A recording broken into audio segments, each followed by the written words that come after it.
আজকে দেখাচ্ছি কচু শাক রান্না, অর্থাৎ কচু পাতাটা আমরা পানির মধ্যে লবণ দিব, পেঁয়াজ কাঁচামরিচ দিয়ে কচুর পাতা আর কিছুটা ডাঁটি এবং ছোটো ছোটো করে কেটে আমরা এর মধ্যে দিয়ে দিব। দিয়ে আমরা নেড়ে চেড়ে এটা কিছুটা সিদ্ধ করে নেব। প্রয়োজন হলে ঢেকে দেবো, পানি বেশি হলে ঢেকে দেবো না, বারবার এভাবে নেড়ে চেড়ে এটাকে সিদ্ধ করে নেব। তারপর আমরা এখানে 3-4 চামচ আমরা রসুন ছেঁচা দিব, দিয়ে এটা খুব ভালো করে সিদ্ধ করে নেব। পানিটা যখন কমে যাবে এবং পুরোপুরি সিদ্ধ হয়ে যাবে, তখন আমরা একটা ঘুটনি দিয়ে ঘুটে নেব। তাহলে এটা মিহি একটা শাকে পরিণত হয়ে যাবে।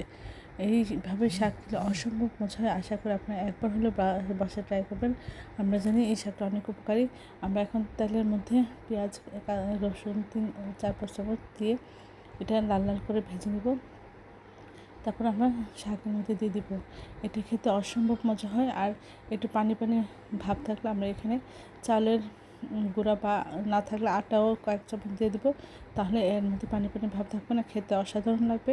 সবাই আমার চ্যানেলটা লাইক এবং শেয়ার দেবেন, সাবস্ক্রাইব করবেন এবং বেশি বেশি করে শেয়ার দেবেন। আমার চ্যানেলে সব রকম রান্নার রেসিপি রয়েছে, আশা করি দেখবেন। আমার চ্যানেলটি সাবস্ক্রাইব করে চ্যানেলের পাশে থাকবেন। তাহলে